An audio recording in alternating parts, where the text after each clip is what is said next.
तकरीबन 500 करोड़ बस की ट्रिप्स कर्नाटका सरकार ने मुफ्त में दी हैं। ಇವತ್ತಿನ ಕಾಲಘಟ್ಟಕ್ಕೆ ಕರ್ನಾಟಕ ರಾಜ್ಯದಲ್ಲಿ 500 ಕೋಟಿ ಉಚಿತವಾದಂತ ಪ್ರಯಾಣಗಳನ್ನ ಕರ್ನಾಟಕ ರಾಜ್ಯದಲ್ಲಿರ್ತಕ್ಕಂತ ಹೆಣ್ಮಕ್ಳು ಪೂರೈಸಿದ್ದಾರೆ ಅಂತ ಹೇಳಿ ಹೆಮ್ಮೆಯಿಂದ ಹೇಳ್ತೇವೆ। और 5वां वायदा युवा निधि स्कीम, जहां हम 3 लाख युवाओं को महीने का 3000 रुपए देते हैं। 5ನೇ ಯೋಜನೆ ನಾವು ಹೇಳಿದ್ದಂತದ್ದು ಯುವ ನಿಧಿ ಯೋಜನೆಯಲ್ಲಿ ಕರ್ನಾಟಕ ರಾಜ್ಯದಲ್ಲಿರ್ತಕ್ಕಂತ 3 ಕೋಟಿ ಯುವಕರಿಗೆ ನಾವು ಪ್ರತಿ ತಿಂಗಳು 3000 ರೂಪಾಯಿಗಳನ್ನ ಅವ್ರ ಖಾತೆಗೆ ಪಾವತಿ ಮಾಡುವಂತದ್ದು। हमने आपसे कहा था कि हम कर्नाटक के गरीब लोगों के बैंक अकाउंट में पैसा डालेंगे।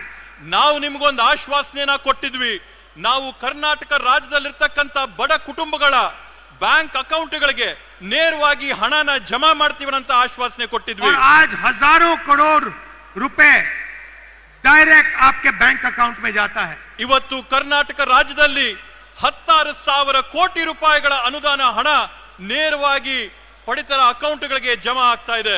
ये पैसा आप अपने बच्चों की शिक्षा में, अपने स्वास्थ्य में डाल रहे हो।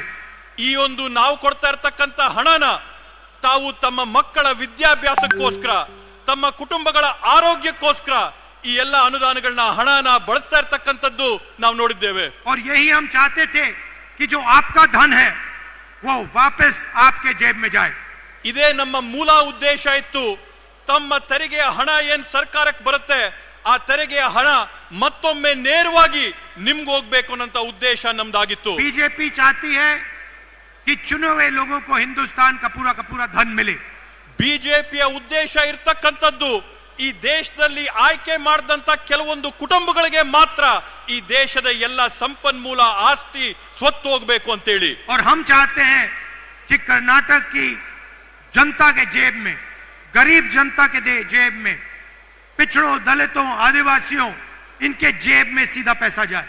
ನಮ್ಮ ಉದ್ದೇಶ ಇರ್ತಕ್ಕಂಥದ್ದು ಹಣ ಯಾರ ಹತ್ರ ಹೋಗ್ಬೇಕು ಅಂತಂದ್ರೆ ಈ ರಾಜ್ಯದ ಅತ್ಯಂತ ಬಡ ಕುಟುಂಬಗಳ ಖಾತೆಗಳಿಗೆ ಹಣ ಹೋಗ್ಬೇಕಾಗಿದೆ। ಈ ರಾಜ್ಯದಲ್ಲಿರ್ತಕ್ಕಂಥ ಪರಿಶಿಷ್ಟ ಜಾತಿ, ಪರಿಶಿಷ್ಟ ಪಂಗಡ, ಬುಡಕಟ್ಟು, ಹಿಂದುಳಿದ ವರ್ಗದ ಕುಟುಂಬಗಳಿಗೆ ಈ ಹಣ ಹೋಗ್ಬೇಕು ಅನ್ನೋ ಉದ್ದೇಶ ನಮ್ಮ ಕಾಂಗ್ರೆಸ್ ಸರ್ಕಾರದ್ದು। जब हम पैसा आपके जेब में डालते हैं तो ये पैसा मार्केट में जाता है। ನಾವು ಈ ಹಣನ ನಿಮ್ ಖಾತೆಗಳಿಗೆ ಹಾಕದಂತ ಸಂದರ್ಭದಲ್ಲಿ ತಾವು ಈ ಹಣನ ಮತ್ತೊಮ್ಮೆ ಮಾರುಕಟ್ಟೆಗೆ ತಂದು ಖರ್ಚು ಮಾಡ್ತೀರಾ। इससे प्रोडक्शन बढ़ती है, ಇದರಿಂದ ಉತ್ಪಾದನೆ ಹೆಚ್ಚಾಗುತ್ತೆ और गांव-गांव में पैसे का इंजेक्शन होता है। ಹಾಗೇನೆ ಪ್ರತಿಯೊಂದು ಗ್ರಾಮದಲ್ಲಿ ಕೂಡ ಹಣದ ವಹಿವಾಟು ಪ್ರಾರಂಭ ಆಗುತ್ತೆ। इस पैसे को आप अपने गांव में, शहरों में, कस्बों में खर्च करते हो। ಈ ಒಂದು ಹಣನ ನೀವು ನಿಮ್ಮ ಊರುಗಳಲ್ಲಿರ್ತಕ್ಕಂಥ ಕಿರಾಣಿ ಅಂಗಡಿಗಳಲ್ಲಿ, ನಿಮ್ಮ ಊರುಗಳಲ್ಲಿರ್ತಕ್ಕಂಥ ಸಣ್ಣ ಪುಟ್ಟ ಕಾರ್ಯಕ್ರಮಗಳಲ್ಲಿ ತಾವು ಬಳಸ್ತೀರಾ। और इस पैसे से कर्नाटक की अर्थव्यवस्था को फायदा पहुंचा है। ಈ ಒಂದು ಹಣದಿಂದ ಕರ್ನಾಟಕದ ರಾಜ್ಯದ ಆರ್ಥಿಕ ವ್ಯವಸ್ಥೆಗೆ ಸುಧಾರಣೆ ತಂದ ಆಗುತ್ತೆ। बीजेपी के मॉडल में वो 2-3 अरबपतियों को सारा का सारा धन पकड़ा देते हैं। ಬಿಜೆಪಿ ಅವರ ಉದ್ದೇಶ ಇರತಕ್ಕಂಥದ್ದು ಈ ಹಣವನ್ನೆಲ್ಲ ಕೂಡ 2-3 ಕೋಟ್ಯಾಧಿಪತಿಗಳಿಗೆ ಸೇರಿಸಬೇಕು ಅನ್ನೋಂಥದ್ದು ಬಿಜೆಪಿ ಅವರ ಉದ್ದೇಶ। ये अरबपति अपना पैसा गांव में, कस्बों में नहीं खर्च करते हैं। ಈ ಕೋಟ್ಯಾಂತೀಶ್ವರರು ಅವ್ರಿಗೆ ಸಿಕ್ಕಂತ ಹಣನ ನಮ್ಮಲ್ಲಿರ್ತಕ್ಕಂಥ ಗ್ರಾಮಗಳಲ್ಲಿ, ಪಟ್ಟಣಗಳಲ್ಲಿ ಖರ್ಚು ಮಾಡೋದಿಲ್ಲ। ये लंदन में, न्यूयॉर्क में इधर उधर एसेट्स खरीदते हैं। ಈ ಕೋಟ್ಯಾಧಿಪತಿಗಳು ಲಂಡನ್, ನ್ಯೂಯಾರ್ಕ್ ಇಂಥ ವಿದೇಶಗಳಲ್ಲಿರ್ತಕ್ಕಂಥ ನಗರಗಳಲ್ಲಿ ಬೇರೆ ಬೇರೆ ಆಸ್ತಿಗಳನ್ನ ಖರೀದಿ ಮಾಡ್ತಾರೆ। और आपका पैसा चुने हुए लोगों के हाथों में चला जाता है। ಮತ್ತೆ ತಮ್ಮ ಹಣ, ತಮ್ಮ ತೆರಿಗೆಯ ಹಣ ಕೆಲವೊಂದು ಆಯ್ಕೆ ಮಾಡಿದಂತ 3-4 ಜನರ ಖಾತೆಗಳಿಗೆ उनके मॉडल में रोजगार खत्म होता है, हमारे मॉडल में रोजगार पैदा होता है। ಅವರು ಮಾಡ್ತಕ್ಕಂಥ ವ್ಯವಸ್ಥೆಯಲ್ಲಿ ಉದ್ಯೋಗಗಳು ಮುಗಿಸ್ತಾರೆ, ನಾವು ಮಾಡಂತ ಒಂದು ನಮ್ಮ ಕಾರ್ಯಕ್ರಮದಲ್ಲಿ ನಾವು ಉದ್ಯೋಗಗಳನ್ನ ಸೃಷ್ಟಿ ಮಾಡೋಂಥದ್ದು ಮಾಡ್ತೀವಿ, ಸೃಜನೆ ಮಾಡ್ತೀವಿ। उनके मॉडल में अगर आप बीमार होते हो तो आपको कर्ज में डूबना पड़ता है। ಅವರ ಒಂದು ವ್ಯವಸ್ಥೆಯಲ್ಲಿ ನೀವೇನಾದ್ರೂ ಅನಾರೋಗ್ಯ ಆದ್ರೆ ನೀವು ಸಾಲದ ಒಂದು ಸಿಳುಕಿಗೆ ಸಿಕ್ಕಿ ನಿಮಗೆ ಅತ್ಯಂತ ತೊಂದರೆ ಆಗುತ್ತೆ। हमारे मॉडल में आप बीमार होते हो, आपके जेब में पैसा होता है इलाज कराने के लिए। ನಮ್ಮ ಒಂದು ವ್ಯವಸ್ಥೆಯಲ್ಲಿ ನಿಮ್ಗೇನಾದ್ರೂ ಅನಾರೋಗ್ಯದಿಂದ ಬಳಲ್ತಾ ಇದ್ರೆ ನಿಮ್ ಜೋಬಲ್ಲಿ ನಿಮಗ್ ಖರ್ಚು ಮಾಡ್ಕೊಳ್ಳೋಕೆ ನಾವು ಕಾಸು ಹಾಕ್ತೀವಿ। उनके मॉडल में आप लाखों करोड़ रुपए स्कूल्स और कॉलेजेस और यूनिवर्सिटीज, प्राइवेट स्कूल्स और कॉलेजेस और यूनिवर्सिटी को देते हो। ಅವರ ಒಂದು ವ್ಯವಸ್ಥೆಯಲ್ಲಿ ಖಾಸಗಿ ಆದಂತ ವಿದ್ಯಾಸಂಸ್ಥೆಗಳಿಗೆ, ವಿಶ್ವವಿದ್ಯಾನಿಲಯಗಳಿಗೆ ಲಕ್ಷಾಂತರ ರೂಪಾಯಿಗಳನ್ನ ತಾವು ಕಟ್ಟಿ ನಿಮ್ಮ ಮಕ್ಕಳಿಗೆ ವಿದ್ಯಾಭ್ಯಾಸ ಮಾಡಿಸಬೇಕಾಗುತ್ತೆ। लाखों परिवारों को कर्ज में जाना पड़ता है। ಲಕ್ಷಾಂತರ ಕುಟುಂಬಗಳಿಗೆ ಸಾಲಕ್ಕೆ ಸಿಲುಕ್ತಾರೆ। हमारे मॉडल में हम आपको पैसा देते हैं। ನಮ್ಮ ಒಂದು ವ್ಯವಸ್ಥೆಯಲ್ಲಿ, ನಮ್ಮ ಆರ್ಥಿಕ ವ್ಯವಸ್ಥೆಯಲ್ಲಿ ನಾವು ನಿಮ್ಮ ಜೇಬಿಗೆ ಕಾಸನ್ನ ತುಂಬುತ್ತೀವಿ। जब हम 5 गारंटीज की बात कर रहे थे, मैंने एक और मुद्दा उठाया था। ನಾವು 5 ಗ್ಯಾರಂಟಿಗಳ ಬಗ್ಗೆ ಚರ್ಚೆ ಮಾಡ್ತಾ ಇರಬೇಕಾದಂತ ಸಂದರ್ಭದಲ್ಲಿ ನಾನು ಮತ್ತೊಂದು ವಿಷಯನ ಪ್ರಸ್ತಾಪ ಮಾಡಿದೆ। मुझे पता लगा था कि कर्नाटक में ऐसे बहुत सारे लोग हैं जिनके पास जमीन है मगर मालिकाना हक नहीं है। ನನಗೊಂದು ಕರ್ನಾಟಕ ರಾಜ್ಯದಲ್ಲಿ ಮನವರಿಕೆ ಆಗಿತ್ತು, ಕರ್ನಾಟಕ ರಾಜ್ಯದಲ್ಲಿ ಲಕ್ಷಾಂತರ ಜನ ಇದ್ದಾರೆ ಯಾರು ಭೂಮಿಯ ಅನುಭವದಲ್ಲಿದ್ದಾರೆ, ಆದ್ರೆ ಆ ಭೂಮಿಯ ಹಕ್ಕು ಪತ್ರಗಳು, ಆ ಭೂಮಿಯ ಸಾಕ್ಷಿ ಆಧಾರಗಳು ಅವ್ರ ಹತ್ರ ಇಲ್ಲ ಅನ್ನೋಂಥದ್ದು ನನಗೆ ಮನವರಿಕೆ ಆಗಿತ್ತು। दलित आदिवासी हैमलेट्स को रेवेन्यू विलेज माना ही नहीं जाता था। ದಲಿತರು ಮತ್ತು ಬುಡಕಟ್ಟ ಜನ ಇರ್ತಕ್ಕಂಥ ಪ್ರದೇಶಗಳು, ಗ್ರಾಮಗಳು ಕಂದಾಯ ಗ್ರಾಮ ಅಂತಾನೆ ಘೋಷಣೆ ಆಗಿರಲಿಲ್ಲ। ये लोग गांव में रहते थे मगर इनको कोई हक नहीं मिलते। ಆ ಗ್ರಾಮಗಳಲ್ಲಿದ್ದಂತ ಬುಡಕಟ್ಟು ಪರಿಶಿಷ್ಟ ಜಾತಿಯ ಜನಕ್ಕೆ ಅವರ ಭೂಮಿ ಮಾಲೀಕತ್ವದ ಹಕ್ಕೇ ಇರಲಿಲ್ಲ। इसमें हर जात के लोग थे, हर धर्म के लोग थे। ಈ ಒಂದು ಗ್ರಾಮಗಳಲ್ಲಿ ಪ್ರತಿ ಜಾತಿಯ ಜನ ಇದ್ರು, ಪ್ರತಿ ಧರ್ಮದ ಜನ ಇದ್ರು। इनको मालिकाना हक नहीं था, इनकी प्रॉपर्टी राइट्स नहीं थी, इनको सरकार की कोई फैसिलिटी नहीं मिलती थी। ಇವ್ರಿಗೆ ಭೂಮಿಯ ಮಾಲೀಕತ್ವದ ಹಕ್ಕುಗಳಿರಲಿಲ್ಲ, ಸರ್ಕಾರ ಕೊಡಂತ ಸೌಲಭ್ಯಗಳಿರಲಿಲ್ಲ, ಹಕ್ಕು ಪತ್ರಗಳು ಅವ್ರ ಕೈಯಲ್ಲಿರಲಿಲ್ಲ। सालों से ये परिवार जमीन उस जमीन पे रह रहे थे। 10 ವರ್ಷಗಳಿಂದ ಈ ಕುಟುಂಬಗಳು ಆ ಭೂಮಿಯ ಅನುಭವದಲ್ಲಿದ್ರು, ಆದ್ರೆ ಸಾಕ್ಷಿ ಆಧಾರಗಳಿರಲಿಲ್ಲ। मगर उनको अपनी ही जमीन का अधिकार नहीं था। ಆದ್ರೆ ಅವ್ರಿಗೆ ತಮ್ಮದೇ ಆದಂತ ತಮ್ಮ ಸ್ವಂತ ಭೂಮಿಯ ಅಧಿಕಾರದ ವ್ಯವಸ್ಥೆ ಅವ್ರಿಗಿರ್ಲಿಲ್ಲ। और ये मामला मैंने कांग्रेस पार्टी के सीनियर नेताओं से उठाया।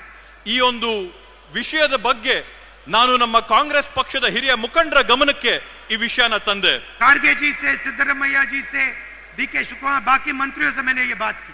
ನಾನು ಈ ವಿಷಯದ ಬಗ್ಗೆ ಮಲ್ಲಿಕಾರ್ಜುನ ಖರ್ಗೆ ಸಾಹೇಬ್ರ ಹತ್ರ, ಸನ್ಮಾನ್ಯ ಸಿದ್ದರಾಮಣ್ಣ ಅವರ ಹತ್ರ, ಡಿ.ಕೆ. ಶಿವಕುಮಾರ್ ಅವರ ಹತ್ರ ಈ ಒಂದು ವಿಷಯದ ಬಗ್ಗೆ ನಾನು ಅವರ ಗಮನಕ್ಕೆ ತಂದಿದ್ದೆ। और मैंने कहा कि मैं चाहता हूं कि कर्नाटक में जिसके पास भी जमीन हो उसके पास मालिकाना हक जरूर हो। ನನ್ನ ಒಂದು ಉದ್ದೇಶ ಏನಿತ್ತಂತಂದ್ರೆ, ಕರ್ನಾಟಕ ರಾಜ್ಯದಲ್ಲಿ ಯಾರೆಲ್ಲ ಕೂಡ ಭೂಮಿಯ ಸ್ಥಳದ ಅನುಭವದಲ್ಲಿದ್ದಾರೆ, ಆ ಭೂಮಿ ಜಾಗದ ಅನುಭವದಲ್ಲಿರ್ತಕ್ಕಂಥವರೆಲ್ಲರಿಗೂ ಕೂಡ ಹಕ್ ಪತ್ರ ಕೊಟ್ಟು ಅವರ ಮಾಲೀಕತ್ವನ ಅವ್ರ ಕೈಗೆ ವರ್ಗಾವಣೆ ಮಾಡಬೇಕು ಅನ್ನೋದು ನನ್ನ ಉದ್ದೇಶ ಆಗಿತ್ತು। और आज मैं बहुत खुशी के साथ कह सकता हूं कि जो छठी गारंटी है उसको हम पूरा करने में कामयाब हुए। ಇವತ್ತು ನಾನು ಅತ್ಯಂತ ಸಂತಸದಿಂದ ಹೇಳ್ತೀನಿ, ಇವತ್ತು ನಾವೇನಿದು ಭೂ ಮಾಲೀಕತ್ವದ 6ನೇ ಗ್ಯಾರಂಟಿನ ನಾವೇನು ಮನಸ್ಸಲ್ಲಿಟ್ಕೊಂಡಿದ್ವಿ, ಸಂಕಲ್ಪ ಮಾಡಿದ್ವಿ, ಇವತ್ತು ಆ ಸಂಕಲ್ಪನ ಈಡೇರಿಸಿದೀವಿ ಅನ್ನಂತ ಒಂದು ನೆಮ್ಮದಿ, ಸಂತೋಷ, ಶಾಂತಿ ನನಗಿದೆ ಅಂತ ಹೆಮ್ಮೆಯಿಂದ ಹೇಳ್ಕೊತೀನಿ। 1 लाख परिवारों को आज मालिकाना हक कर्नाटका की सरकार देने जा रही है। ಇವತ್ತು ಅತ್ಯಂತ ಸಂತಸದಿಂದ ಹೇಳ್ತೀನಿ, ಕರ್ನಾಟಕ ರಾಜ್ಯದಲ್ಲಿರ್ತಕ್ಕಂಥ 1 ಲಕ್ಷ ಕುಟುಂಬಗಳಿಗೆ ಅವರ ಒಂದು ಭೂಮಿಯ ಹಕ್ಕು ಪತ್ರಗಳನ್ನ, ಮಾಲೀಕತ್ವನ ಈ ಒಂದು ಬೃಹತ್ ಕಾರ್ಯಕ್ರಮದಲ್ಲಿ ವರ್ಗಾವಣೆ ಮಾಡ್ತಾ ಇದೀವಿ ಅಂತ ಹೇಳಿ ಹೇಳ್ತೀನಿ। जो इंदिरा गांधी का सपना था, ಇಂದಿರಾ ಗಾಂಧೀಜಿ ಅವರ ಕನಸೇನಿತ್ತು, उसमें उसको पूरा करने के लिए हमने एक बहुत बड़ा कदम लिया। ಆ ಒಂದು ಕನಸನ್ನ ನಾವು ನನಸಾಗಿ ಮಾಡೋದಕ್ಕೋಸ್ಕರ ಈ ಒಂದು ದೊಡ್ಡ ಹೆಜ್ಜೆನ ನಾವಿಟ್ಟಿದ್ದೇವೆ।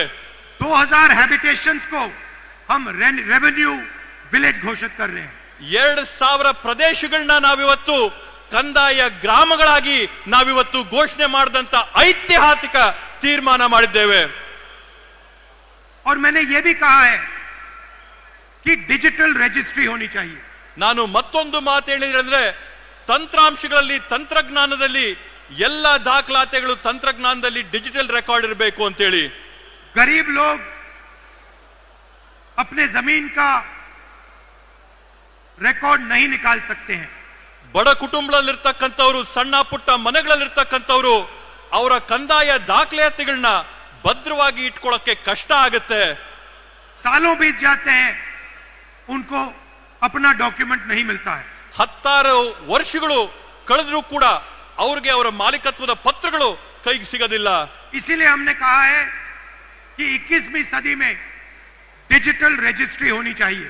ಆದ್ರಿಂದ ನಾವು ಕೊಟ್ಟಂತ ನಿರ್ದೇಶನ ಏನಂತಂದ್ರೆ 21ನೇ ಶತಮಾನದಲ್ಲಿ ಎಲ್ಲರ ಕಂದಾಯ ಡಾಕ್ಯುಮೆಂಟ್ಗಳು ಡಿಜಿಟಲೀಕರಣ ಆಗಬೇಕು ಅನ್ನೋ ಒಂದು ನಿರ್ದೇಶನ ನಾವು ನೀಡಿದ್ವಿ. आपके हाथ में एक फिजिकल कॉपी होगी, ನಿಮ್ಮ ಕೈಯಲ್ಲಿ ಒಂದು ಫಿಸಿಕಲ್ ಕಾಪಿ ಇದ್ರೂ ಕೂಡ, मगर जब भी आपको जरूरत पड़े आप डिजिटल कॉपी निकाल पाओगे. ಆದ್ರೆ ನಿಮಗೆ ಯಾವತ್ತಾದ್ರೂ ಬೇಕಾದ್ರೂ ಕೂಡ ತಂತ್ರಾಂಶದಲ್ಲಿ ಡಿಜಿಟಲ್ ಕಾಪಿ ತಾವು ಯಾವಾಗ ಬೇಕಾದ್ರೂ ತಗೋಬಹುದು.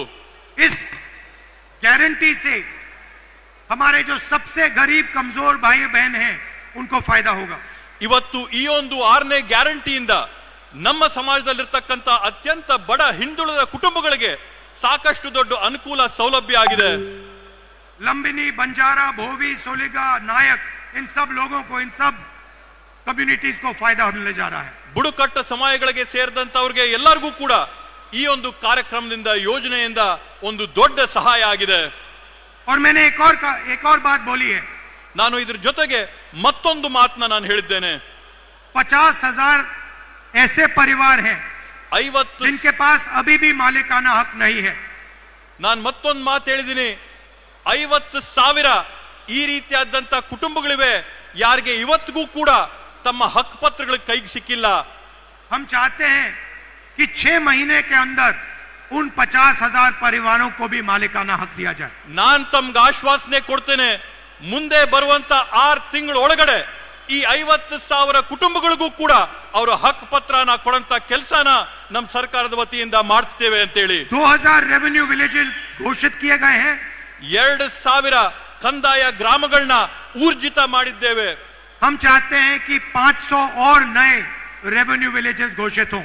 ನಮ್ಮ ಗುರಿ ಇರ್ತಕ್ಕಂಥದ್ದು ಕರ್ನಾಟಕ ರಾಜ್ಯದಲ್ಲಿ ಇನ್ನೂ ಕೂಡ 500 ನೂತನವಾದಂತ ಕಂದಾಯ ಗ್ರಾಮಗಳನ್ನ ನಾವು ಘೋಷಣೆ ಮಾಡಬೇಕು ಅಂತ ಹೇಳಿ. कर्नाटका में कोई नहीं होना चाहिए जिसके पास अपनी जमीन का मालिकाना हक नहीं है. ಕರ್ನಾಟಕ ರಾಜ್ಯದಲ್ಲಿ ಯಾರು ಕೂಡ ತಮ್ಮ ಭೂಮಿಯ ಹಕ್ಕು ಪತ್ರ ಇಲ್ಲದೆ ಇದ್ದಂತವರು, ತಮ್ಮ ಭೂಮಿಯ ಮಾಲೀಕತ್ವ ಇಲ್ಲದೆ ಇದ್ದಂತವರು ಯಾರು ಕೂಡ ಇರಬಾರದು ಅನ್ನಂತದ್ದು ನಮ್ಮ ಸಂಕಲ್ಪ.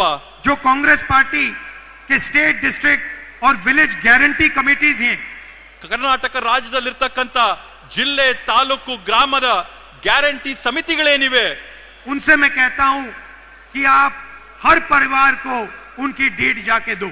ನಾನು ಈ ಸಮಿತಿಗಳಿಗೆ ನಾನು ಮನವಿ ಮಾಡ್ಕೊಳ್ತೀನಿ, ಈ ರೀತಿಯಾದಂತ ಕುಟುಂಬಗಳು ನಿಮ್ಮಲ್ಲಿದ್ರೆ ಅವರೆಲ್ಲರಿಗೂ ಕೂಡ ಅವರ ಹಕ್ಕನ್ನ ಕೊಡಿಸಂತ ಕೆಲಸ.